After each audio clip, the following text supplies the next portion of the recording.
ଆଜିର ପ୍ରସଙ୍ଗ 100 ବର୍ଷରେ ପଦାର୍ପଣ କଲା ଭାରତୀୟ ହକି। ବରିଷ୍ଠ କ୍ରୀଡ଼ା ସାମ୍ବାଦିକ ସମ୍ବିତ ମହାପାତ୍ରଙ୍କ ସହ ଉପସ୍ଥାପନାରେ ମୁଁ ମହେନ୍ଦ୍ର କୁମାର ମାଝୀ।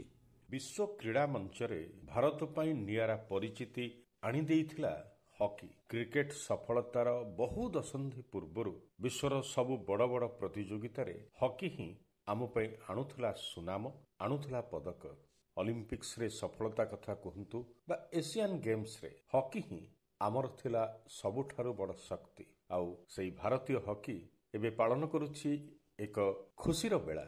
IHF ବା ଇଣ୍ଡିଆନ୍ ହକି ଫେଡେରେସନ ଯେ ଭାରତରେ ହକିକୁ ସଂଗଠିତ କରିବା, ହକି ଖେଳାଳିମାନଙ୍କୁ ସହଯୋଗ କରିବା ଏବଂ ପ୍ରତିଯୋଗିତାର ଆୟୋଜନ କରିବାର କାମ ଆନୁଷ୍ଠାନିକ ଭାବେ କରିଥିଲା, ସେହି ସଂଗଠନର 100ତମ ବର୍ଷ ପୂର୍ତ୍ତି ପାଳନ କରାଯାଉଛି ଏବେ।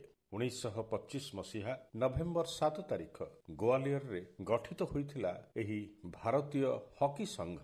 ପରାଧୀନ ଭାରତର ଯେଉଁ ବ୍ୟାପ୍ତ ସ୍ୱରୂପ ଥିଲା ତାରି ଭିତରେ ଗୋଆଲିୟର ଥିଲା ମଧ୍ୟଭାଗରେ। ତେଣୁ ସେତେବେଳେ ହକି ଖେଳୁଥିବା ଓ ହକିକୁ ଭଲ ପାଉଥିବା ମଣିଷମାନେ ଏକାଠି ହୋଇ ଗୋଆଲିୟରରେ ସ୍ଥାପନ କରିଥିଲେ IHF ବା ଇଣ୍ଡିଆନ୍ ହକି ଫେଡେରେସନ। ଏବେ ତାହାର ବର୍ଷ ପୂର୍ତ୍ତି। ବର୍ତ୍ତମାନ ଦେଶରେ ହକି କଥା ବୁଝୁଥିବା ହକି ଇଣ୍ଡିଆ ବିରାଟ ଆୟୋଜନ କରିଛି ଏଥିସକାଶେ। ପ୍ରାୟ ବର୍ଷେ ବ୍ୟାପୀ ଚାଲିବ ଏହି ଆନନ୍ଦ ମନାଇବାର ପର୍ବ। ଆଉ ନଭେମ୍ବର 7 ତାରିଖ 2025 ମସିହାରେ ଆରମ୍ଭ ହୋଇଯାଇଛି ବା ଶଙ୍ଖନାଦ ହୋଇଯାଇଛି ସେହି ଶତବାର୍ଷିକୀ ଉତ୍ସବ ପାଳନର କଥା। ଦିଲ୍ଲୀର ଧ୍ୟାନଚାନ୍ଦ ନ୍ୟାସନାଲ ଷ୍ଟାଡିୟମରେ ଏଥିସକାଶେ ଏକ ବିଶେଷ ଉତ୍ସବର ଆୟୋଜନ କରାଯାଇଥିଲା। କେନ୍ଦ୍ର କ୍ରୀଡ଼ାମନ୍ତ୍ରୀ ମନସୁଖ ମାଣ୍ଡଭ୍ୟାଙ୍କ ଉପସ୍ଥିତିରେ ହକି ଇଣ୍ଡିଆର ସଭାପତି ଦିଲ୍ଲୀପ ତିର୍କି ଏବଂ ଅନ୍ୟ ବରିଷ୍ଠ ପଦାଧିକାରୀମାନେ ଏହି ଶତବାର୍ଷିକୀ ଉତ୍ସବ ପାଳନର ଆରମ୍ଭରେ ସାମିଲ ହୋଇଥିଲେ। ସତ କହିବାକୁ ଗଲେ ଏହି ହକି ହିଁ ଆମକୁ ବିଶ୍ୱରେ ଦେଇଛି ପରିଚୟ। ସାରା ଦୁନିଆର ସବୁଠାରୁ ବଡ଼ କ୍ରୀଡ଼ା ପ୍ରତିଯୋଗିତା ହେଉଛି ଅଲିମ୍ପିକ୍ସ। ଆଉ ଆମେ ଭାଗ୍ୟବାନ ଯେ ଆମ ହକି ଦଳ 13 ଥର ପଦକ ଜିତିବାକୁ ସକ୍ଷମ ହୋଇଛି ଅଲିମ୍ପିକ୍ସରେ। 8 ଥର ସ୍ୱର୍ଣ୍ଣ, 1 ଥର ରୌପ୍ୟ ଏବଂ 4 ଥର ବ୍ରୋଞ୍ଜ ପଦକ ଜିତି ଆଣି ସାରିଛନ୍ତି ଭାରତୀୟ ହକି ଦଳ। ହକି ବିଶ୍ୱକପ୍ର କଥା କହିଲେ ଆମେ 1975 ମସିହା କୁଆଲାଲମ୍ପୁରଠାରେ ସ୍ୱର୍ଣ୍ଣ ପଦକ ପାଇଥିଲେ। ତାହା ଥିଲା ଆମର ପ୍ରଥମ ଓ ଏପର୍ଯ୍ୟନ୍ତର ଏକମାତ୍ର ହକି ବିଶ୍ୱକପ୍ ବିଜୟ। ଜୁନିୟର ହକି ବିଶ୍ୱକପ୍ରେ ମଧ୍ୟ ଆମେ ଖୁବ୍ ନାଁ କମେଇଛେ। 2 ଥର ଚମ୍ପିଆନ ମଧ୍ୟ ଆମେ ହେଇଛେ। ଆଉ ସେ ପ୍ରତିଯୋଗିତା ଏ ମାସ ଶେଷ ଆଡ଼କୁ ଚେନ୍ନାଇ ଓ ମଦୁରାଇରେ ଏକାଠି ଆୟୋଜିତ ହେବା ପାଇଁ ଯାଉଛି। ଭାରତୀୟ ହକିର ଶତବାର୍ଷିକୀ ପାଳନ ଉତ୍ସବର କଥା କହିବା ଏ ବର୍ଷ ବ୍ୟାପୀ ଚାଲିବ, କିନ୍ତୁ ନଭେମ୍ବର 7 ତାରିଖ ଶୁକ୍ରବାର ଦିନ ଯେଉଁ ଆରମ୍ଭ ହୋଇଛି ବେଶ ଜମାଣିଆ ଭାବରେ।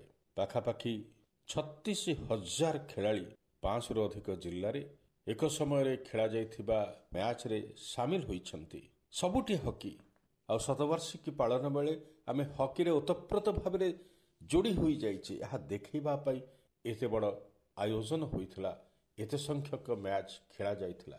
ଖାଲି ପୁରୁଷ ଖେଳାଳି ନୁହନ୍ତି, ମହିଳା ବର୍ଗରେ ମଧ୍ୟ ଭାରତୀୟ ହକି ବେଶ ସଶକ୍ତ। ଆଉ ଓଡ଼ିଶାର କଥା ଏହି ଶୁଭ ବେଳାରେ ନ କହିବା କିପରି। 1996 ମସିହା ଆଟଲାଣ୍ଟା ଅଲିମ୍ପିକ୍ସରେ ଦିଲ୍ଲୀପ ତିର୍କି ପ୍ରଥମ ଓଡ଼ିଆ ଭାବରେ ଅଲିମ୍ପିକ୍ସ ହକିରେ ଖେଳିବାର ପାଇଥିଲେ ସୁଯୋଗ। ତା ପରଠାରୁ ଲାଜରୁସ ବାର୍ଲା, ଇଗ୍ନେସ ତିର୍କି, ପ୍ରବୋଧ ତିର୍କି ଏମିତି କେତେ କେତେ ଖେଳାଳି ଭାରତୀୟ ଦଳରେ ଖେଳି ସାରିଛନ୍ତି ଆଉ ନେତୃତ୍ୱ ମଧ୍ୟ ନେଇଛନ୍ତି। ଜ୍ୟୋତି ସୁନିତା କୁଲୁ ହୁଅନ୍ତୁ, ସୁଭଦ୍ରା ପ୍ରଧାନ ହୁଅନ୍ତୁ ବା ହୁଅନ୍ତୁ ଲିଳିମା ମିଞ୍ଜ, ଆଉ ବର୍ତ୍ତମାନର ଜ୍ୟୋତି ଛତ୍ରୀ ଓ ସୁନିଲିତା ଟୋପ୍ପୋ ଓଡ଼ିଆ ମହିଳା ଖେଳାଳିମାନେ ମଧ୍ୟ ଭାରତୀୟ ଦଳରେ ସାମିଲ ହୋଇ ବଢ଼ାଉଛନ୍ତି ହକିର ଗୌରବ।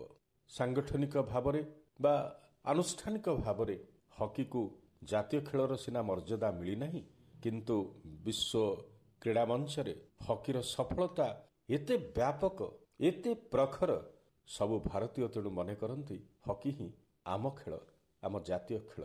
ଏହି ମନରେ ଆସୁଥିବା ଜାତୀୟ ଖେଳର କଥା ବା ଜାତୀୟ ଖେଳର ସଂଗଠନର ଶତବାର୍ଷିକୀ ପାଳନ ଚାଲିଛି। ଆସନ୍ତୁ ହକି ସହ ପୁଣି ଯୋଡ଼ି ହେବା।